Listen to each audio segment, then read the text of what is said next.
anticipar el conferencista, vamos a continuación con la ponencia del doctor Israel Jiménez. Él es licenciado en Derecho con posgrado en Derecho Civil y Mercantil, especializado en Derecho Corporativo y Laboral y maestrante en Derecho Procesal Laboral en el nuevo modelo de justicia laboral, con más de 13 años de experiencia en la asesoría, representación y defensa empresarial, fundador de la firma de consultoría AXE, abogados, consultores y capacitadores empresariales, con sede en la ciudad de León, Guanajuato, implementador del modelo Compliance Laboral Empresarial en diversas empresas a nivel nacional, vicepresidente legal, fiscal y financiero del Consejo de Industria de Conocimientos SNEMCO Consultores Organizados, presidente del Comité de Seguridad Social del IMEF, capítulo de Guanajuato, y asimismo ha sido conferencista en varios temas en el ámbito del sector empresarial. Bueno, tal como lo habíamos anunciado, el doctor Israel Jiménez abordará un tópico relacionado igualmente con la reforma laboral en México, específicamente en materia de subcontratación. Estimado doctor Israel, bienvenido, muy buenas noches.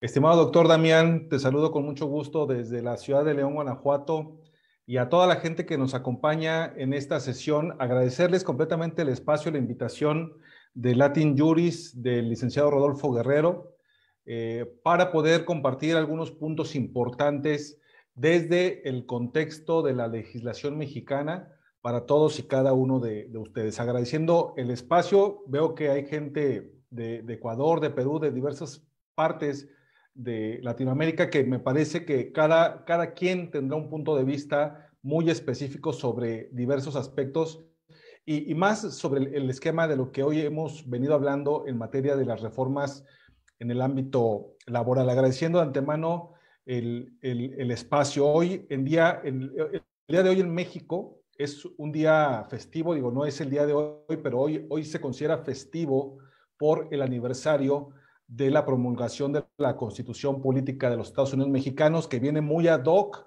al aspecto de lo que son los derechos fundamentales, dentro de ellos el aspecto de los derechos humanos laborales, si lo queremos ver bajo ese contexto. Pero con todo el gusto estamos aquí compartiendo información para todos y cada uno de ustedes. También abierto completamente a las dudas, a los puntos de vista que quisieran compartir. Me parece que pudiera retroalimentar bastante la información que vamos a estar tocando el día de hoy. Tocó mi compañero Rodolfo un punto sumamente importante del teletrabajo, que no está desligado de ninguna manera al tema de los tópicos de las reformas en materia laboral, no solamente en México, sino a nivel general, a nivel de otros países, porque son temas que sin lugar a duda nos involucran prácticamente a todos. Hoy en día podemos ver en México empresas que se están dedicando a contratar talentos en diversas partes del mundo, ¿verdad? Y es importante identificar esta materia del teletrabajo porque hay regulación al respecto que ya muy acertadamente Rodolfo nos compartía en este sentido.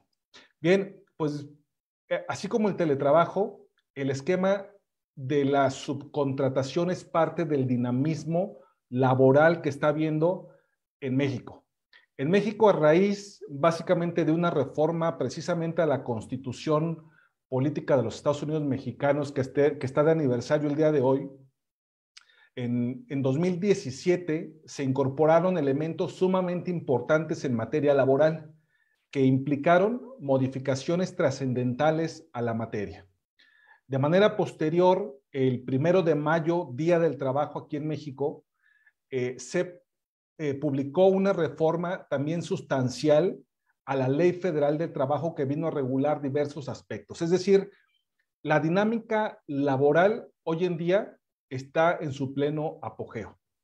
Tenemos temas de la subcontratación, teletrabajo, tenemos algunos elementos ya incorporados en la Ley Federal del Trabajo para garantizar la no discriminación, la no violencia laboral, la equidad de género. El esquema de los sindicatos, la materia colectiva fue sumamente importante en esta modificación a la Ley Federal del Trabajo.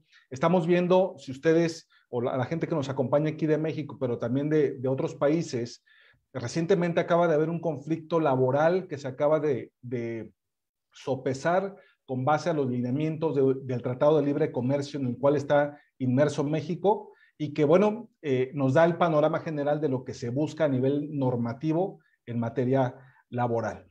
Entonces, insisto, agradezco mucho el espacio, ojalá pueda ser de mucha utilidad la información. Me parece que en una hora voy a tratar de tocar los puntos más importantes de la subcontratación, porque nos dan bastantes elementos para desarrollar módulos de casi 8 horas. Y si bien nos va en materia de subcontratación, pero hoy en día vamos a hacer lo posible por tocarlo en estos 50 minutos. Bien, pues vamos a adentrarnos a la parte del contexto de esta situación. Subcontratación, llamado también el outsourcing, ¿verdad? Bajo este mecanismo donde seguramente muchos lo conocemos más con este término de outsourcing, pero que realmente hoy en día en la legislación mexicana debe ser entendido como subcontratación. Subcontratación, y ahorita vamos a tocar los puntos más importantes. ¿Por qué surge el tema del outsourcing o la subcontratación a nivel general? Haciendo un poco un panorama general de esta situación en diversos países, inclusive en México, en muchos de los aspectos, la subcontratación o el outsourcing de personal surgió con la intención de establecer una nueva forma, un nuevo mecanismo de relación laboral, una nueva forma de trabajo, donde se buscaba básicamente establecer mecanismos que pudieran contribuir a diversas empresas a tercerizar al personal que le presta o que le prestaba básicamente los servicios para efecto de que las personas físicas o morales, o háblese del beneficiario de los servicios, pudiera dedicarse exclusivamente al cumplimiento de su objeto. Y si lo queremos ver en otros términos, había empresas, y con función a esto se planteó mucho este esquema de modalidad de trabajo, había empresas que se dedicaban a un objeto social específico, pero no tenían al interior de sus organizaciones, digamos que estructuras especializadas en diversos puntos, como pudiera ser un esquema legal de nómina, de recursos humanos, y esto implicó que tuvieran la posibilidad de poder tercerizar estos aspectos que eran básicamente especializados para la propia empresa, específicamente.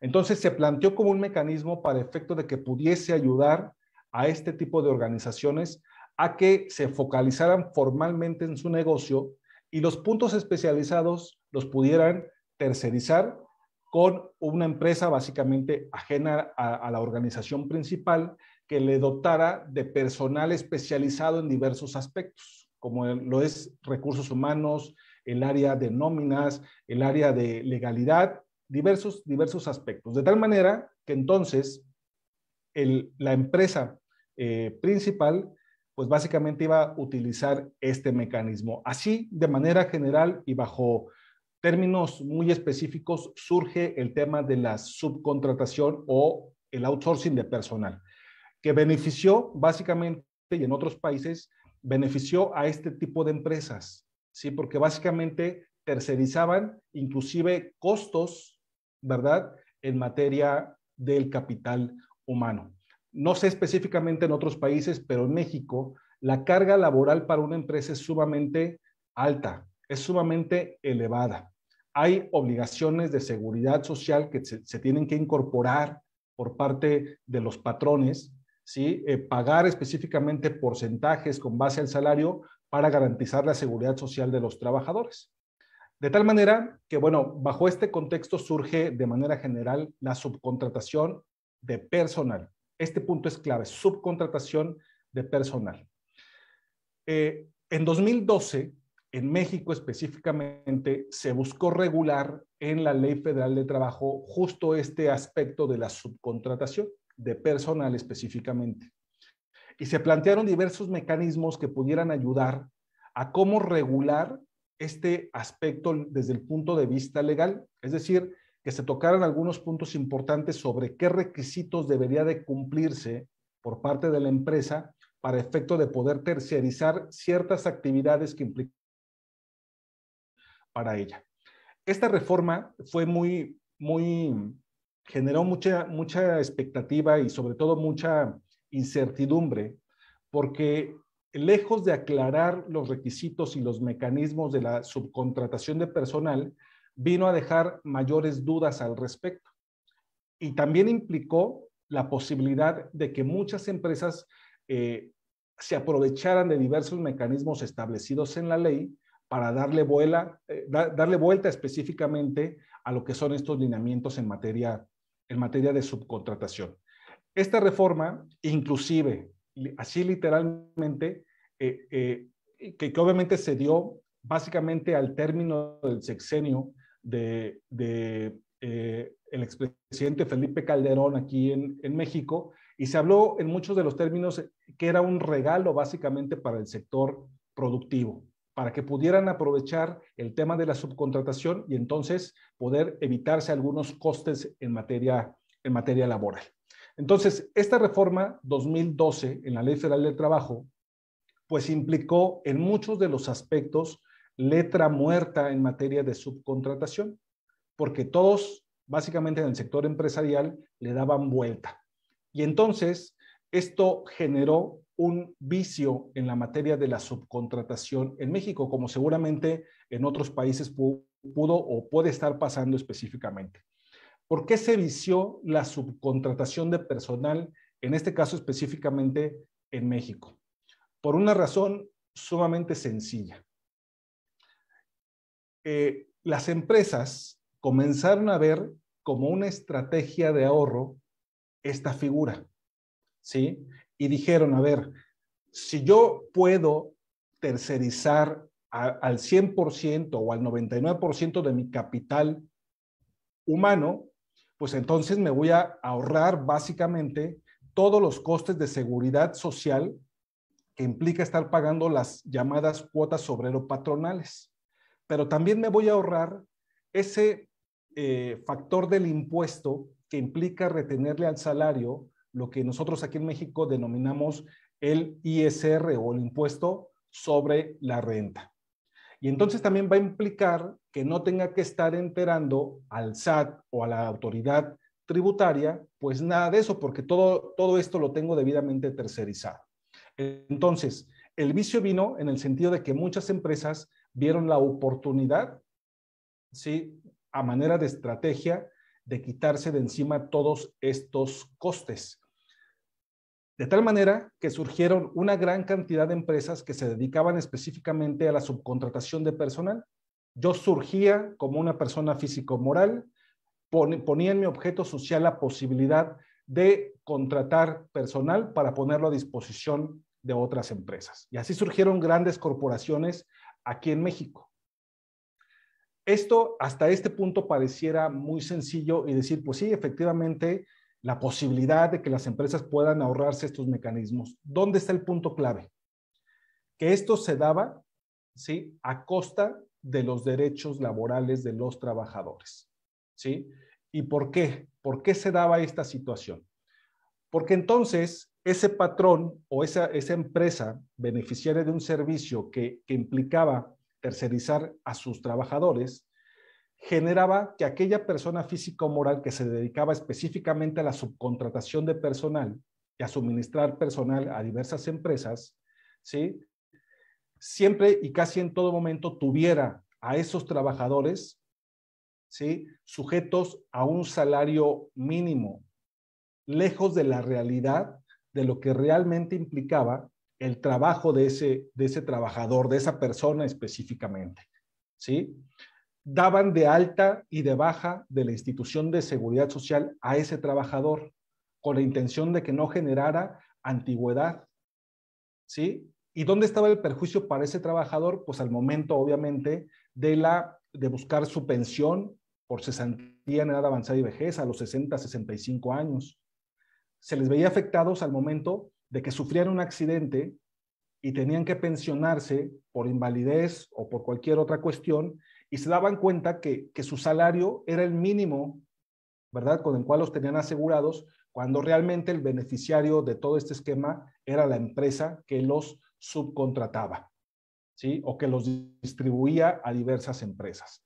Ahí fue donde estuvo el punto clave para que entonces se buscara una regulación. Se antepuso, ante todo, básicamente los derechos laborales de los trabajadores.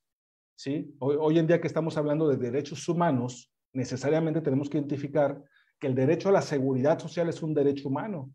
Y así lo dice el Pacto Económico Internacional, y así lo dice la Declaración de los Derechos Humanos, los convenios de la Organización Internacional del Trabajo. ¿Sí? Entonces, bajo este esquema de subcontratación se vulneraban diversos aspectos en materia laboral. Pero también vino la otra parte y decir, ¿por qué se tienen que pagar justos por pecadores? Porque muchas empresas también en México hacían uso de la subcontratación desde el punto de vista legal. ¿Sí? Garantizaban el derecho a la estabilidad de los trabajadores. Inclusive les daban mayor capacitación para poderlos colocar en diversas empresas. ¿Sí? Y generar con esto obviamente la productividad de los trabajadores. Sin embargo, pues ganó más el esquema del vicio de ahorrarnos o de ahorrarse las empresas diversos aspectos económicos a costa de los trabajadores. De tal manera que este esquema de vicio, por así decirlo, generó tres grandes aspectos en México, por lo menos. Que más de 4.6 millones de trabajadores en México estuvieran vinculados de alguna manera a alguna figura de subcontratación. Ojo, 4.6 millones de trabajadores vinculados a alguna forma de subcontratación. O sea, no estamos hablando de un número bajo prácticamente. Casi 5 millones de trabajadores en este mecanismo. También generó, ¿sí?, que más de 200,000 empleos se añadieran año con año bajo un esquema de subcontratación aquí en México. Hasta ahí también diríamos, no vemos nada relativo, pero ¿qué creen? Y fue uno de los factores más importantes por los cuales aquí en México se reguló la subcontratación. Fíjense este dato importante. Más de 20 millones de pesos, ¿sí? Implicó, y esto por dato específicamente del gobierno, implicó la evasión fiscal y de seguridad social. ¿Por qué? Porque obviamente si yo subcontrato personal, no tengo que pagarle al Seguro Social, no tengo que pagarle al SAT, ¿sí? Simplemente emitimos una factura con una persona física o moral y le pago, ¿sí?, una contraprestación. ¿Qué dijo el gobierno? A ver, vamos a cuantificar. ¿Y qué crees? 20 millones de pesos implicaba la evasión fiscal a la seguridad social. Y entonces el gobierno mexicano dice, ¿saben qué? Tenemos que regular este aspecto, porque adicional a esa evasión fiscal se están violentando los derechos laborales de los trabajadores. Y entonces vino una postura legal del gobierno mexicano, ¿sí? Y esa postura legal partió básicamente de dos aspectos. La primera de ellas, de anteponer la protección de los derechos laborales de los trabajadores. A ver, si ya habíamos hecho una reforma en 2017, ¿sí?, y una reforma en 2019, donde hablábamos de todos los principios de estabilidad en el empleo, ¿por qué ahora no regular la subcontratación, que iba básicamente en gran parte a vulnerar esos derechos de los trabajadores? Entonces, el primer punto, el primer estandarte del gobierno fue la protección de los derechos laborales, arropados básicamente bajo tres aspectos importantes, ¿sí? El llamado Tratado de Libre Comercio México-Estados Unidos-Canadá. Como ustedes bien saben, y sobre todo aquí en el sector de mis colegas mexicanos, el TEMEC, el famoso TEMEC, vino a imponerle a México en un capítulo específicamente laboral, a imponerle, a imponerle la necesidad de reglamentar los derechos humanos laborales en la legislación mexicana. Entonces el gobierno dice, oye, también adicional a todo, tenemos un tratado de libre comercio que nos está obligando a regular y a garantizar los derechos laborales de los trabajadores. desde diversos aspectos, ¿sí? Desde el punto de vista de la no discriminación, desde el punto de vista del derecho al voto libre, secreto y directo en materia sindical, pero también a la estabilidad laboral. Entonces, no regular la subcontratación iría en contra también de ese tratado de libre comercio que nos impuso este tratado, ¿sí? Y ya lo decía, otro aspecto, pues obviamente la reforma del 1 de mayo, ¿sí? Que buscó garantizar prácticamente este tipo de derechos y aquellos esquemas de trabajo digno, de trabajo decente, que seguramente ustedes lo han escuchado, ¿sí? Y los que estamos muy inmersos en este tema laboral y de derecho laboral internacional, lo vemos en los convenios de la Organización Internacional del Trabajo, que es el trabajo digno, garantizar todos estos aspectos. Entonces, este fue el primer estandarte del gobierno para efectos de regular la subcontratación. Viene un segundo estandarte, ya más en beneficio del propio gobierno, bueno, del esquema de la generación de recursos, ¿sí? Que es básicamente evitar la evasión fiscal y evitar la evasión de la seguridad social.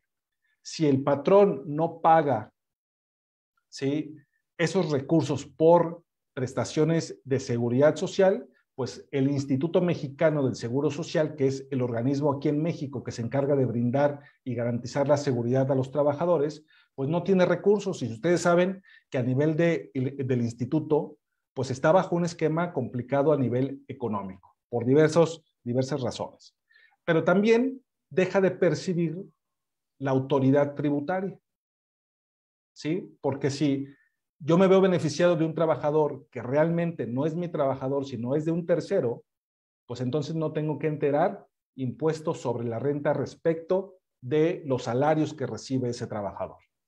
Y entonces es una burbuja básicamente que toma el gobierno y dice, ¿qué creen? Vamos a reglamentar la subcontratación de personal, ¿sí? Vamos a subcontratar, a regular, perdón, la subcontratación del personal. Y entonces viene bajo todo este contexto, y es importante para mí siempre darlo a conocer en este esquema, tenemos un porqué, y hay un porqué, y este porqué es este contexto que les he ahorita comentado. Y entonces viene una reforma del 23 de abril del 2021, nuevamente a la Ley Federal de Trabajo para buscar regular este aspecto, ¿sí? Y específicamente buscó más bien prohibir la subcontratación de personal.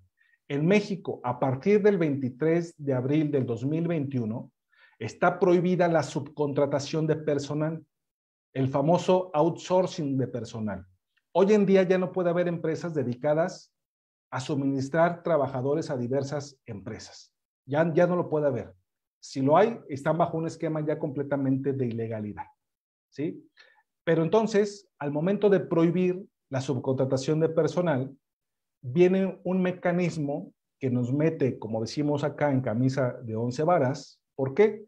Porque nos dice, ok, está prohibida la subcontratación de personal, pero está permitida o se va a permitir la subcontratación de servicios especializados. Y ahorita vamos a entrar justo a esos puntos importantes.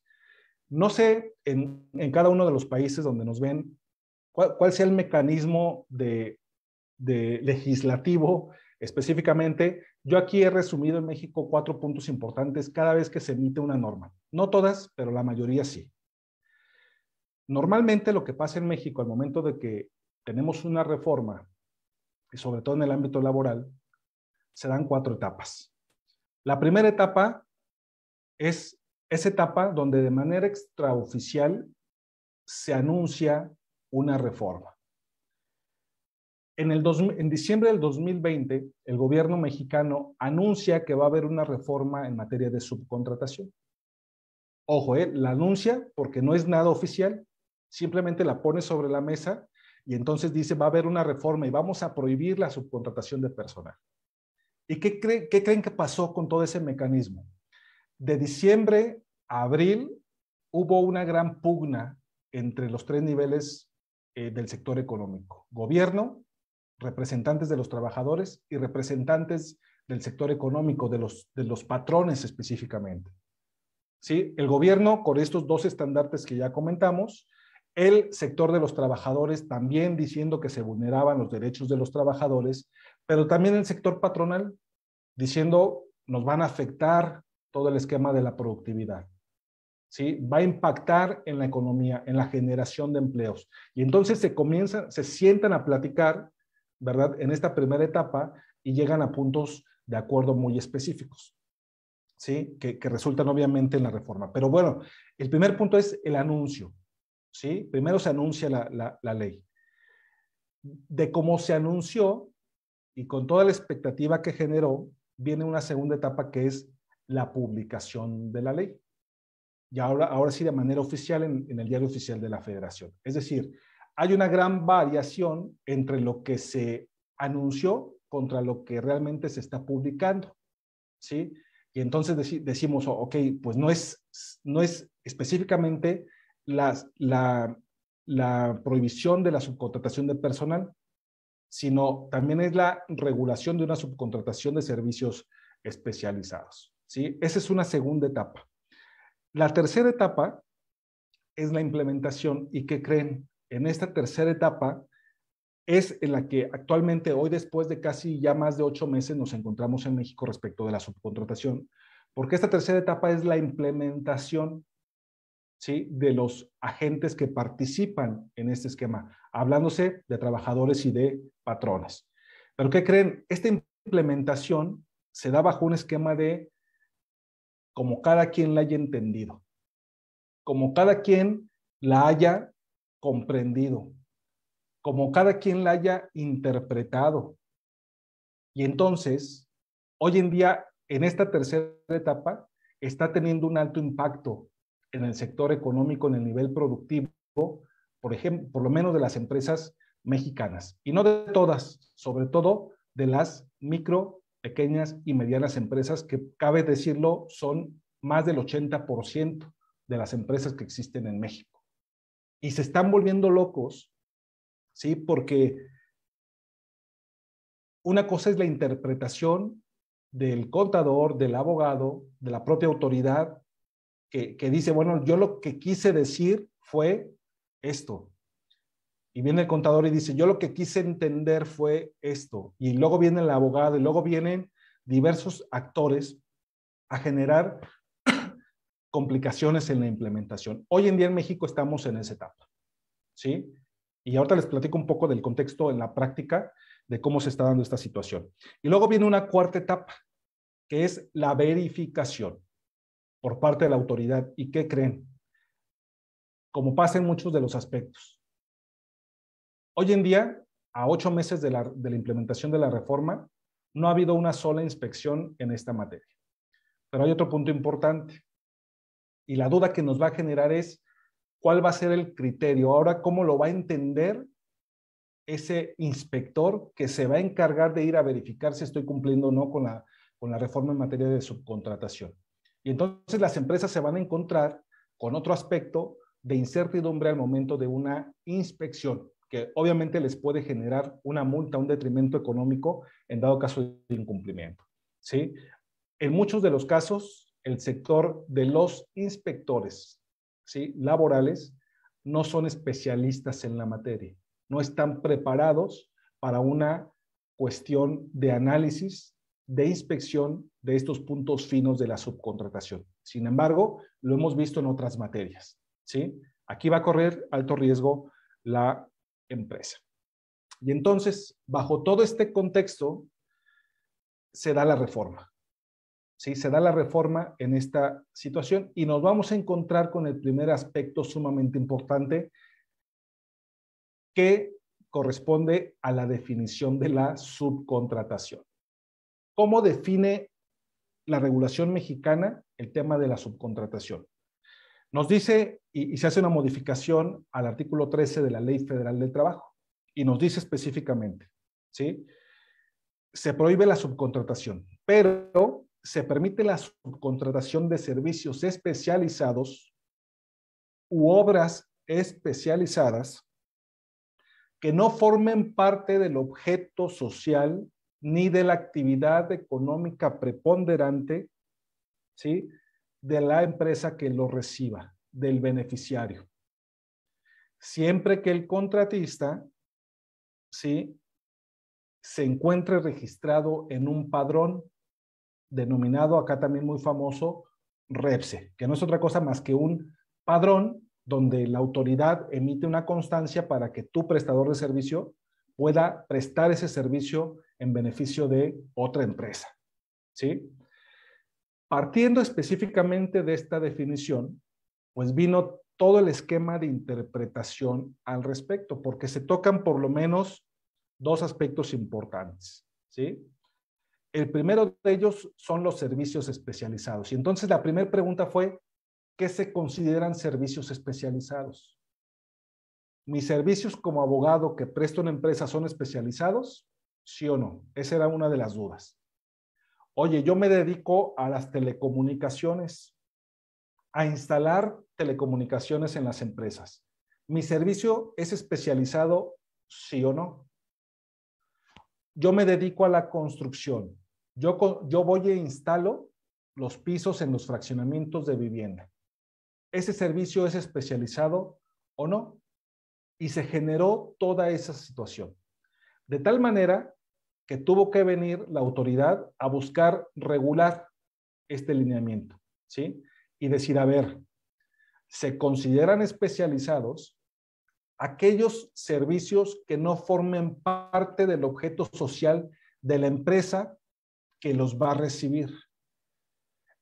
Eso, señores, generó una gran situación compleja, porque de repente nos dimos cuenta que muchas empresas estaban dedicándose a cambiar sus objetos sociales. Muchos proveedores de servicios se estaban dedicando a modificar sus objetos sociales, sin siquiera conocer el contexto específico. Pero todo eso porque la autoridad dijo, bueno, si tú le prestas el servicio y forma parte de su objeto social, ya no es un servicio especializado y estás en la ilegalidad. Y todos a modificar sus objetos sociales. Gran parte de las empresas.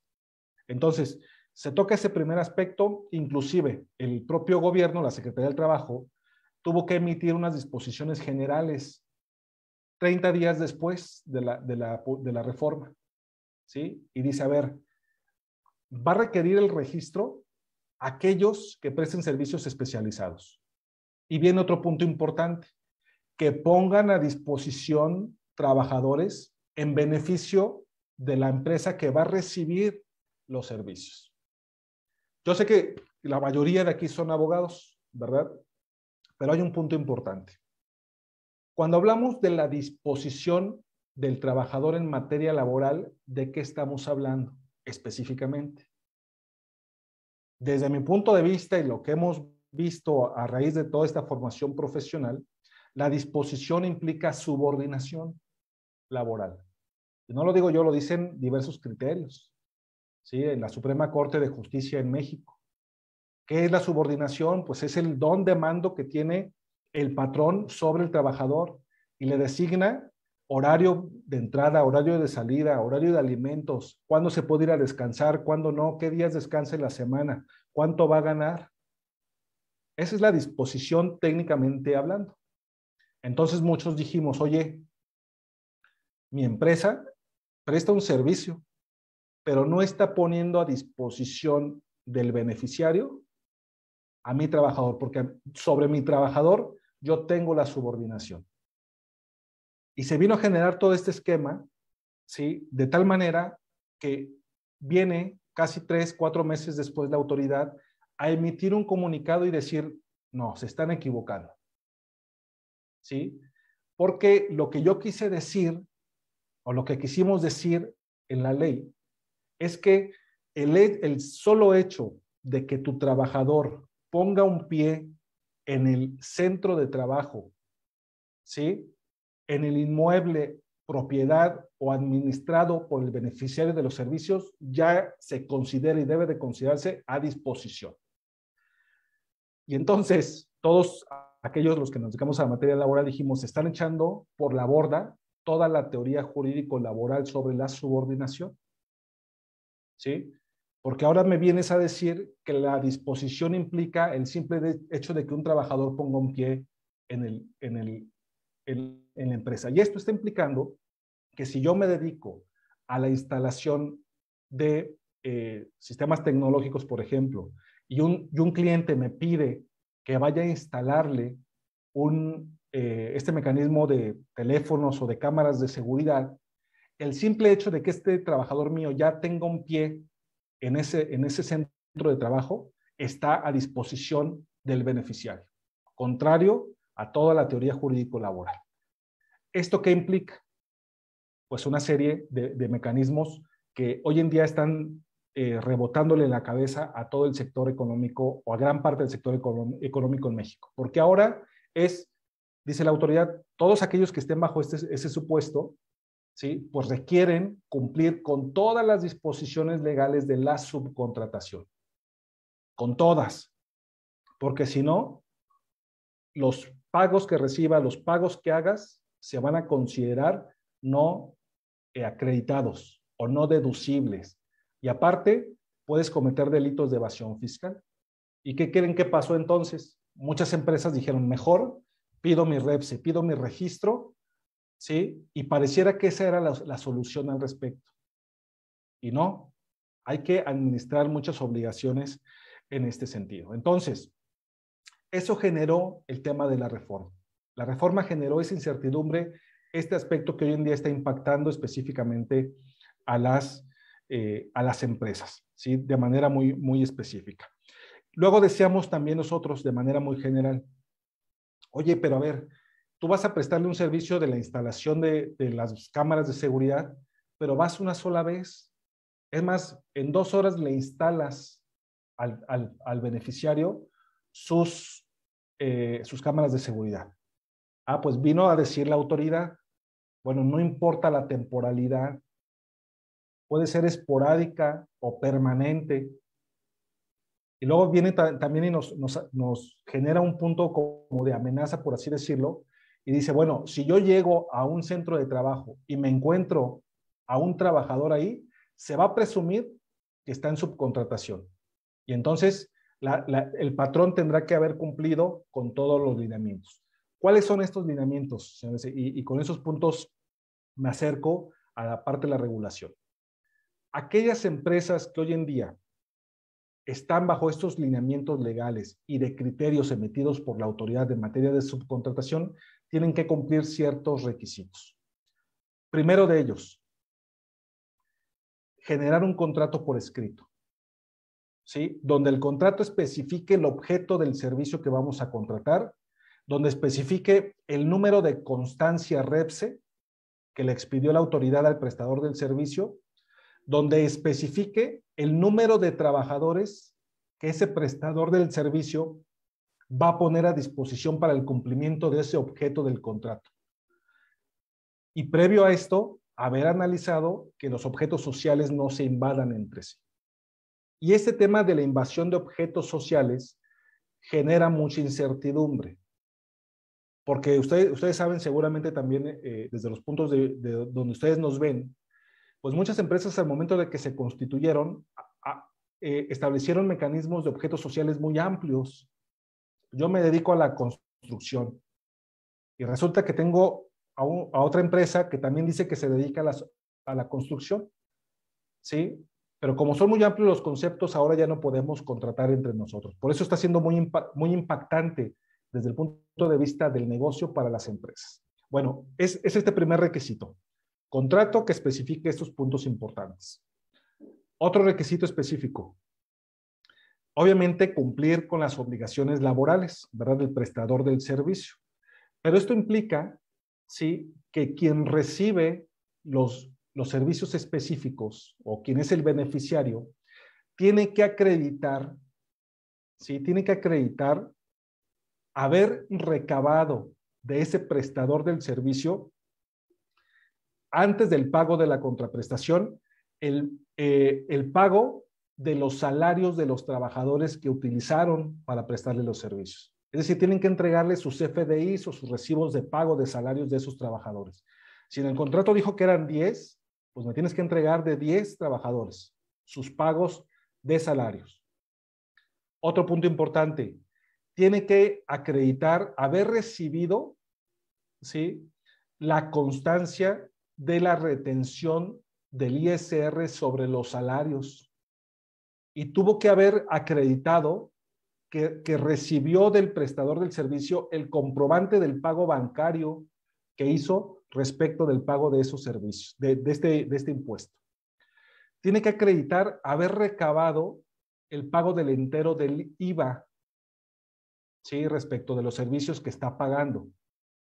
Y tiene que acreditar haber recabado, ¿sí?, el pago de lo que en México se llaman las cuotas obrero patronales. Este pago de las cuotas que se enteran al Seguro Social, donde se garantiza que el trabajador está debidamente asegurado ante esta institución, ¿sí? Entonces, esta obligación se le imponen al beneficiario de los servicios, ¿sí? ¿Esto qué está implicando en la práctica? Una sobreregulación administrativa de estas obligaciones. Porque ahora, para cada pago, todo el bonche o todo el bagaje de documentos para poder cumplir con este lineamiento. Y aguas si el prestador del servicio está vinculado a algunas de las actividades en materia de antilavado de dinero, porque también tendrá que haber recabado, ¿sí?, la constancia de que este prestador del servicio reportó esa actividad como vulnerable a la unidad de inteligencia financiera, ¿sí? Eso para este beneficiario de los servicios. Para el prestador del servicio, ¿sí?, implica también estas obligaciones de manera muy específica en el sentido de que tiene que acreditar y haber entregado al beneficiario todos estos documentos, pero adicional le incorporan dos obligaciones.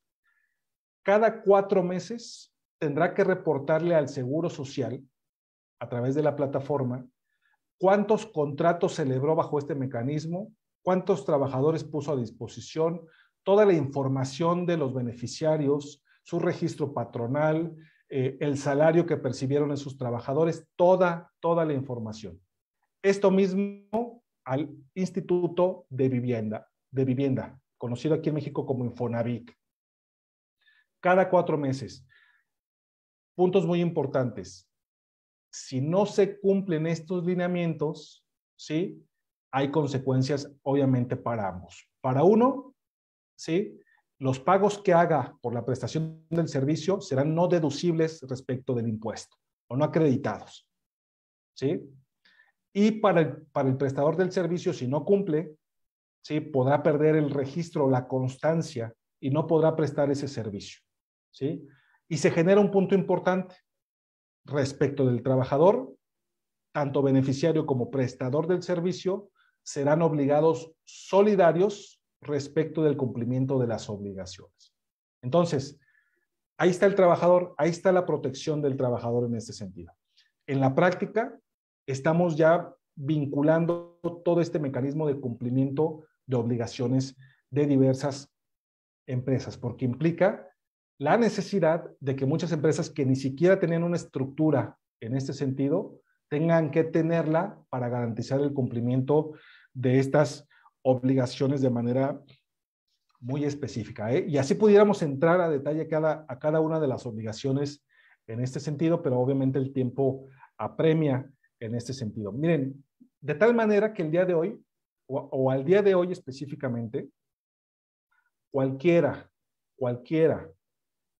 que preste un servicio, que utilice trabajadores para la ejecución de este servicio y que esos trabajadores pisen o desarrollen o ejecuten el servicio en el domicilio, en el centro de trabajo, en el inmueble, propiedad o administrado por el beneficiario de los servicios, implica obligaciones de subcontratación. Y entonces implica también que el patrón de ese trabajador tenga que cumplir con este lineamiento de tener un registro en el REPSE, ¿sí?, de que las partes celebren un contrato específicamente con todos estos lineamientos muy específicos, ¿sí?, que se cumplan con todas estas obligaciones previo a recibir el pago de la contraprestación, ¿sí? Como ya lo decíamos, el REPSE Una copia del REPSE, una copia del pago de los impuestos, una copia del pago o del talón bancario de que el patrón enteró los impuestos sobre la renta de lo que le dedujo al trabajador y el pago de las cuotas obrero patronales. Esto está implicando una gran responsabilidad e impacto al sector empresarial en México, derivado básicamente de esta, de esta reforma. Van sanciones básicamente hasta las 5,000 UMAS por concepto violentado, pero esto no deja de que si se acredita la evasión fiscal, el patrón pueda ser sujeto, ¿sí?, de un delito por evasión. ¿Sí? Obviamente, cuando sobrepase lo que dice el Código Fiscal de la Federación, ¿sí? Pero bajo este mecanismo de que las empresas hoy en día pueden ser sujetas de responsabilidad penal, hay que tener mucho cuidado bajo este mecanismo. Y yo cierro o cerraría para poder pasar a las preguntas, si es que las hubiera al respecto, con lo que yo les he dicho a las empresas. Nosotros tenemos ya un badaje de alrededor de poco más de 80 empresas que estamos administrándoles sus obligaciones laborales en esta materia. Y yo siempre les digo esto: bienvenidos a la fiscalización y a la autofiscalización. Porque si tú eres prestador del servicio o eres beneficiario del servicio, a través de esta reforma nos están obligando a que nosotros mismos seamos fiscalizadores. Oye, si yo soy beneficiario del servicio y me estás cobrando por la prestación de un servicio, pero no me entregas el cumplimiento de las obligaciones laborales, no te pago. No te pago. Y entonces podemos rescindir contratos. Hay un esquema de autofiscalización, ¿sí? Si yo quiero contratarme contigo, pues tengo que tener primero un registro y me lo tienes que pedir, porque si no me lo pides, entonces va a haber consecuencias para ti. Y yo les digo, y cierro con este punto: bienvenidos al barco de la fiscalización en materia de subcontratación, ya no de personal, de servicios especializados. Y ligándolo un poco con lo que comentaba mi compañero, el buen doctor Rodolfo Guerrero, se dejaron fuera diversos aspectos de la subcontratación, ¿sí? Uno de ellos tiene que ver con el tema del teletrabajo, ¿verdad? ¿Cómo regular la subcontratación en la modalidad de teletrabajo? Se los dejo ahí para la reflexión específicamente de todo este mecanismo. Les agradezco el espacio, doctor Damián. Le cedo la palabra y muchas gracias por la participación. Muchísimas gracias. Igualmente, estimado doctor Israel, felicitaciones por la ponencia. Ha estado muy interesante. Digamos, tan pronto se comenzó a hablar sobre subcontratación, saltó el público ecuatoriano a decir, bueno, lo que pasa es que en la Constitución ecuatoriana del año 2008 ya se prohibió la subcontratación, la tercerización, la contratación por horas, la intermediación laboral y todas estas formas. La Constitución dice se prohíbe toda, o sea, las menciona y luego dice se prohíben todas estas formas de precarización laboral, ¿no? Entonces, fíjense qué interesante que esto esté, digamos, ya a rango elevado a rango constitucional, porque claro, si es que viniera algún legislador a decir, bueno, ¿saben qué? No sé, por la crisis derivada de la pandemia, necesitamos como implementar condiciones de política pública que permita la accesibilidad a un empleo con mayores facilidades para los emprendimientos, etcétera, y por lo tanto ofrecen alternativas de esta naturaleza, pues inmediatamente saltaran o habría al menos una lluvia de demandas de inconstitucionalidad detrás de esto. Entonces, al respecto, doctor Jiménez, me gustaría estos comentarios trasladarle una pregunta.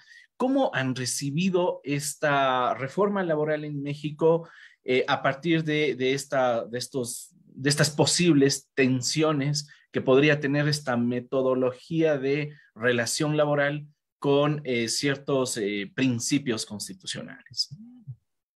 Sí, claro que sí, doctor Damián. Mira, tocaste un punto importante.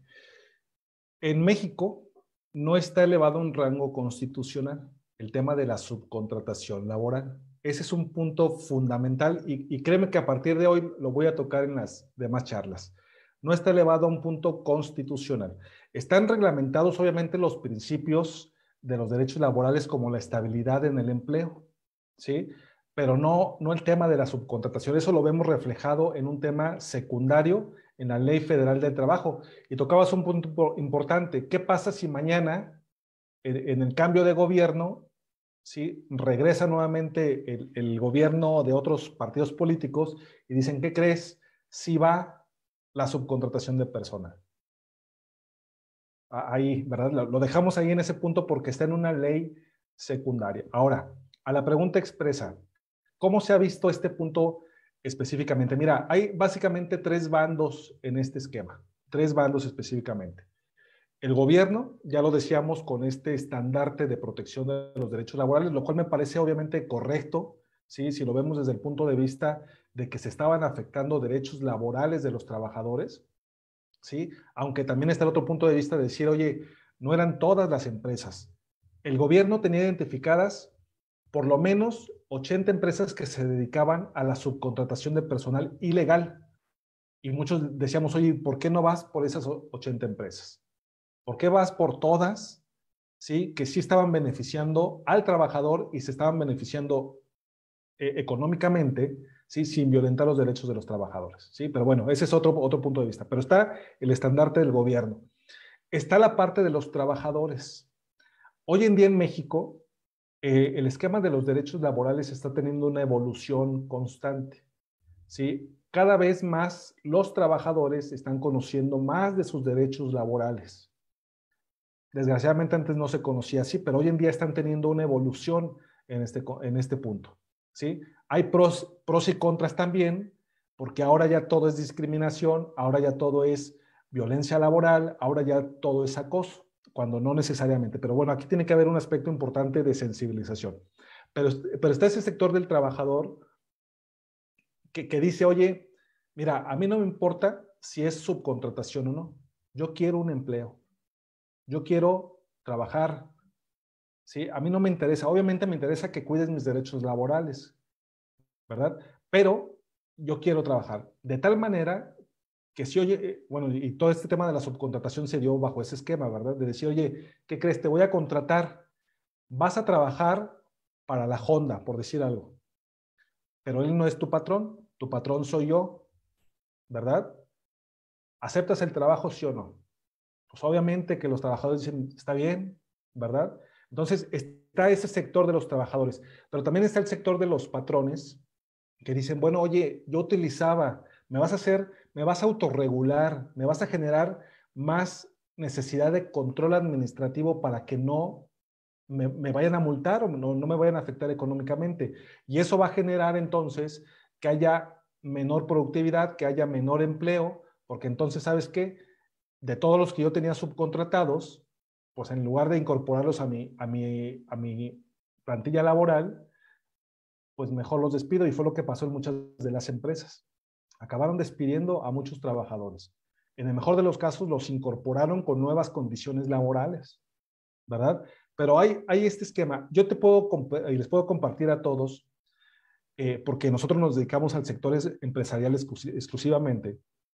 Hay un esquema, si bien de enojo, también de dudas e incertidumbre en el patrón. Oye, me están cambiando todo mi esquema de negocio, los que se dedican obviamente a la subcontratación de servicios. Me estás autorregulando de manera excesiva, ¿sí? Y me estás implicando un poco de temor, diciéndome que fiscalmente me voy a ver afectado en este sentido. Entonces, me parece que esa es la percepción a nivel general. Va a depender mucho del bando donde lo veamos para poder decir, bueno, qué tanto impacto está teniendo este lineamiento. Muy bien, muy bien. Bueno, por aquí Fernando Anselmo Escobar, que nos saluda desde México también, dice, ¿dónde queda la incompatibilidad del objeto social para la contratación del servicio especializado? Punto muy importante. Esa es la duda que están teniendo muchas empresas, ¿verdad? Miren, el tema del objeto social es muy importante. Acuérdense que el objeto social es la razón de ser de las empresas, ¿sí? ¿Para qué creé mi empresa? Para hacer todo lo que venga en mi objeto social, ¿verdad? Yo les comentaba hace un momento, muchas empresas dijeron, mira, por si las dudas, aparte de hacer llantas, métele que también puedo hacer esto por si en algún momento podemos o necesitamos hacerlo, ¿verdad? Eso fue un vicio que se hizo al momento de constituir muchas empresas en antaño. Hoy en día lo que está pasando en este tema de la subcontratación es que nos están obligando a que si yo soy una empresa que va a subcontratar un servicio, lo primero que tengo que hacer es verificar que ese servicio no esté en mi objeto social. Porque si está en mi objeto social, quiere decir que yo lo tengo que hacer con mis trabajadores, con mi plantilla laboral, y no puedo subcontratarlo. Ahí está el tema de la especialización de los servicios, ¿verdad? Si yo no lo tengo en mi objeto social, ¿qué quiere decir esto? Que lo puedo subcontratar, porque entonces, como no es parte de mi actividad fundamental, puedo requerir una tercerización para que me puedan prestar un servicio, por ejemplo, de nómina, de cálculos de nómina, de recursos humanos, de contratación de personal. A eso nos están obligando en este lineamiento. Yo acabo en el transcurso de la mañana a hacer un dictamen para el sector de la construcción, ¿verdad? Buscando esos lineamientos específicamente, cómo no chocan los objetos sociales. Y entonces, si chocan o se invaden esos objetos sociales y quieres seguir subcontratando, ¿sí? Alguien de los dos tendrá que modificar su objeto social.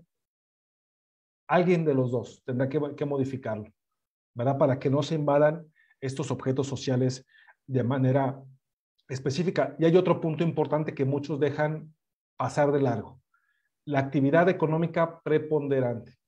Yo como empresa, ¿qué actividad le dije al SAT o al sistema de administración tributaria que iba a generar y con el cual estoy teniendo mayor número de ingresos? ¿Verdad? Porque acuérdense que la actividad económica preponderante en México implica lo que te haya dejado mayores ingresos en el ejercicio fiscal. Entonces, si tu actividad económica preponderante te generó mayor número de ingresos, no puedes tampoco subcontratar ese tipo de servicio.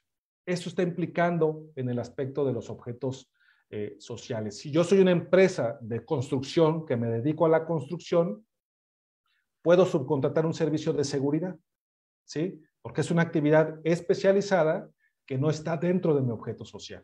Pero si yo soy una empresa de la construcción de vivienda unifamiliar y digo, oye, pues no, yo no tengo plantilla, lo voy a subcontratar, entra la regulación y me prohíbe hacerlo bajo este contexto. Muy bien, y claro, de paso, con este último comentario ha contestado una pregunta que nos ponía por aquí en Zoom la doctora Tatiana Quijano sobre si es que se puede contratar un guardia de seguridad. Y a propósito de eso, doctor, le comento que, bueno, si bien existe prohibición constitucional, es curioso porque la misma Asamblea Constituyente que introdujo esa prohibición constitucional, cuando estuvo en este proceso de construcción de la Constitución, emitió algunos mandatos. Y entre esos mandatos está uno conocido como el mandato 8, y este mandato 8 lo que hace es incorporar a prestadoras de actividades complementarias. Bueno, siempre hay formas de decir lo mismo, pero con otras palabras, ¿no? Entonces, las prestadoras de actividades complementarias, que en el fondo son las tercerizadoras, ¿no? Todavía, de hecho, funcionan en el Ecuador. Y mi pregunta va en el sentido de poder determinar, ¿no? En qué medida se puede diferenciar una contratación estrictamente civil, ¿sí? Digamos, está precisamente, bueno, yo le contrato a tu empresa porque necesito un servicio puntual, digamos, de seguridad o de limpieza, ¿sí? Porque tu empresa la brinda, mientras que yo me dedico a otro tipo de actividades. Entonces, yo tengo una relación estrictamente de orden comercial, de orden civil con tu empresa, y por lo tanto lo que pase con tus trabajadores no es asunto mío. Entonces, No sé qué es lo que sucede en México, pero en el caso ecuatoriano se dice, bueno, si es que por último no le paga la empresa en cuya nómina están los trabajadores, hay responsabilidad solidaria y por lo tanto el beneficiario de ese servicio tendría que pagarle. Entonces, claro, alguien que eventualmente contrata un servicio civil podría terminar respondiendo por obligaciones laborales. ¿Cómo ven esta situación? Digamos, ¿cuál es ese margen entre lo laboral y lo civil y qué soluciones han visto en la legislación mexicana para estos casos? Claro que sí, doctor. Mira, cuando recién se anunció la reforma y se publicó en el Diario Oficial de la Federación, yo me permití hacer y publicar un artículo específicamente sobre lo que era la posibilidad de invadir materias, ¿sí? ¿En qué sentido? Que una regulación laboral invadiera la materia civil o mercantil, por lo menos en México, la regulación específica. Porque justamente era eso, decíamos, a ver, el punto clave está en la palabra disposición, poner a disposición trabajadores. Y nosotros decíamos, si yo no pongo a disposición trabajadores, entonces estamos fuera del entorno laboral y estamos bajo una regulación de un contrato de carácter civil o mercantil, ¿sí? Un esquema comercial completamente. Si es que yo no te pongo a disposición trabajadores, bajo ese esquema que yo les decía, oye, pues el beneficiario ni le va a pagar, ni le va a dar órdenes, ni le va a dar prácticamente nada a ese trabajador. Todo está desde mi mando, prácticamente. Perdón. Entonces, decíamos nosotros, si se omite esta parte de poner a disposición, estamos en una relación comercial y civil. ¿Qué tienen que estar haciendo la parte laboral en este mecanismo? Pero ¿qué creen? Yo les comentaba de esos criterios administrativos que emitió la autoridad y que dijo, miren, no le den vueltas. Se considera poner a disposición al trabajador, así pise una hora, ¿sí? El centro de trabajo donde va a prestar el servicio, ¿sí?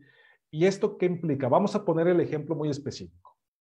Me queda claro que en el caso de la seguridad o de los trabajadores de la seguridad, se da la subcontratación. ¿Por qué? Porque yo soy una empresa de construcción, necesito que venga un vigilante a cuidar mi obra y yo le digo de qué hora a qué hora.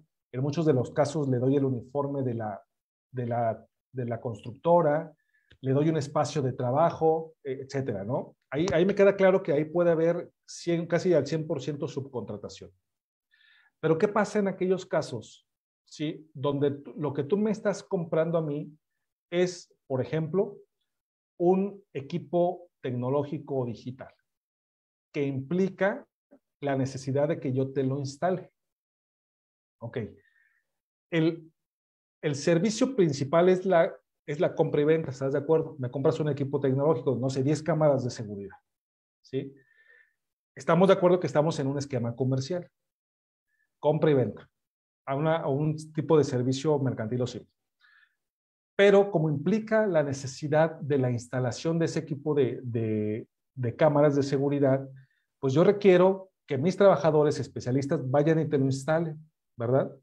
Ojo aquí, sigue habiendo un esquema de servicio comercial, pero dice la autoridad, no. Si ese trabajador va y lo instala, ¿sí?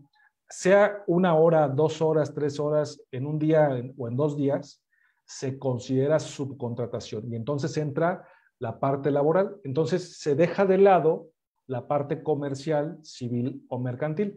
Yo que les he sugerido a todas las empresas, sobre todo a los clientes, tienes que identificarlo muy bien, ¿sí? Cuando utilizas trabajadores, porque si no los utilizas, no te metas en problemas, no generes un contrato de prestación de servicios especializados bajo el esquema de subcontratación y celebra un contrato civil o mercantil de naturaleza comercial y entonces no tienes la obligación de hacer todo este cumplimiento de obligaciones.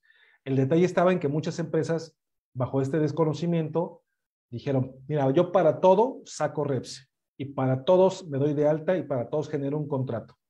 Y entonces vienen las complicaciones específicas. Pero a tu pregunta expresa, doctor, me parece que la parte clave aquí en México para poder diferenciar es qué tanto pongo a disposición trabajadores o no en el centro de trabajo del beneficiario de los servicios. Muy bien, estimado doctor, qué interesante lo que nos comenta. Y bueno, no sé, el doctor, si el doctor Rodolfo, que todavía está por aquí acompañándonos, quisiera asumir el reto de esta pregunta con la que cerró el doctor Jiménez su conferencia en el sentido de cuáles son los retos que tiene el teletrabajo en materia de subcontratación. ¿Es posible una subcontratación a través de teletrabajo?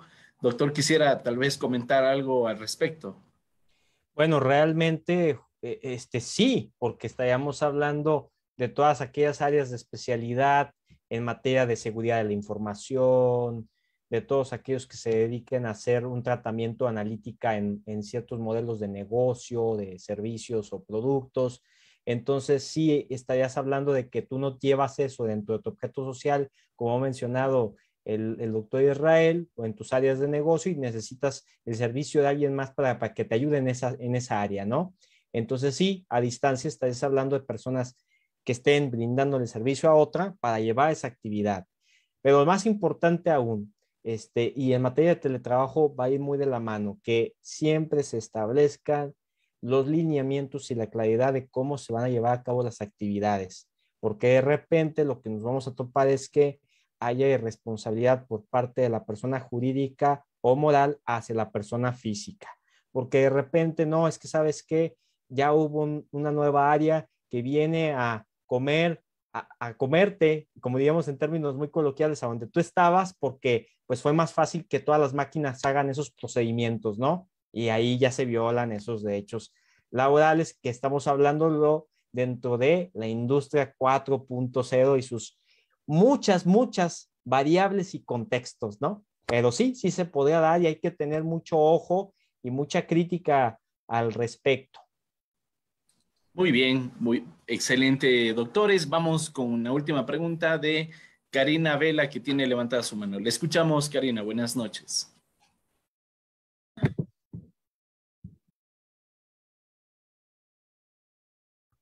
Doctor, buenas noches. ¿Sí me escuchan? Sí. Doctor, primero una felicitación al doctor Guerrero y doctor Jiménez y a ti, Damián, por darnos esta oportunidad de tener estos excelentes profesionales que compartan con nosotros. Es una consulta para el doctor Israel Jiménez. En cuanto a, en el Ecuador, por ejemplo, hace muchos años estaba en auge, digamos, la tercerización, con el pretexto muchas veces de tercerizar a las personas, a los empleados, como un término de prueba, e incluso que iba entre meses o años. E incluso las mismas empresas tercerizadoras, para evitar que se cumpla el año, le cambiaban de nombre a la empresa, tenían varias empresas a la vez y te iban cambiando, ¿no? Lo que no generaba una antigüedad a los empleados, ni una responsabilidad patronal, ni de dependencia con la empresa a la que servían. Mi consulta va en el siguiente tema. ¿Qué pasa si digamos que en un proceso judicial, ¿no? O simplemente se comprueba que la persona que hoy sí trabaja de planta para una empresa X trabajó 6 meses por medio de tercerización al inicio de su relación laboral, pero obviamente el beneficiario fue la misma empresa? ¿Considera usted que esa época de tercerización debería ser tomada en cuenta para un proceso de antigüedad? ¿Qué tal, Karina? ¿Cómo estás? Buenas tardes. Mira, tenemos que partir de un punto importante. La subcontratación está prohibida, la de personal, ¿sí? Recordemos que, por ejemplo, en el caso de México, hubo un esquema de artículos transitorios que permitían o permitieron hacer que estas empresas que se dedicaban a la subcontratación de personal, dentro de un lapso de 90 días, pudieran migrar oficialmente a través de un esquema de sustitución patronal a esos trabajadores a la plantilla laboral de la empresa beneficiaria, la que siempre fue beneficiaria de los servicios. Este fue un esquema que permitió que 90 días se pudiera hacer eso y después se hizo un aplazamiento de 30 días más para poder cumplir con este lineamiento. De tal manera que ese esquema se pudo hacer en este lapso de tiempo, pero una vez cumplido ese término, ya las empresas que estuvieran bajo ese mecanismo iban a estar completamente en la ilegalidad. De tal manera que si estamos hablando de que ya está prohibida la subcontratación y en un procedimiento judicial se llegara a acreditar que este trabajador primero desempeñó sus servicios bajo un esquema de subcontratación laboral y después, o de tercerización, y después se incorporó a la plantilla laboral, desde mi punto de vista, en beneficio de las normas a favor de los trabajadores, ese esquema de indubio pro operario que todos conocemos, ¿verdad? Tendría que respetársele la antigüedad laboral. Acuérdense que entra un esquema de responsabilidad solidaria. Si yo, beneficiario de los servicios, me estaba beneficiando con un trabajador tercerizado, estando en la ilegalidad porque ya había una prohibición, pues soy responsable solidario. ¿Qué implica la responsabilidad solidaria? Que entonces yo tenga que garantizar el cumplimiento de las obligaciones laborales de ese trabajador. Y entonces a la pregunta expresa es, sí, en beneficio del trabajador, tendría que reconocérsele la antigüedad laboral por parte del beneficiario de los servicios, ¿sí? Aunque 6 meses no lo tuvo dentro de su plantilla laboral. Pero no solamente eso, ¿sí? Implicaría un acto ilegal de la empresa que proveyó de alguna manera, por así decirlo, a ese trabajador dentro de un esquema ilegal, ¿sí? Y acuérdense, en México las sanciones van hasta las 5,000 UMAS de acuerdo al punto específico, ¿no? Esta unidad de medida alternativa que se tiene aquí en México, en otros casos son salarios mínimos, pero aparte de eso puede ser sujeto de que los impuestos sean no deducibles o no acreditables. Entonces, no solamente le van a pegar en el aspecto judicial a las dos empresas en el ámbito laboral, sino también desde el punto de vista fiscal, ¿sí? Tributario, inclusive en cuestiones de evasión fiscal, y ahí entra la parte inclusive penal en este aspecto. Entonces, habría que tener mucho cuidado con este lineamiento, pero a favor del trabajador, pues obviamente debe de imperar la norma y tiene que reconocérsele su antigüedad laboral bajo este contexto de los 6 meses que planteas, Karina. Muchas gracias, doctor.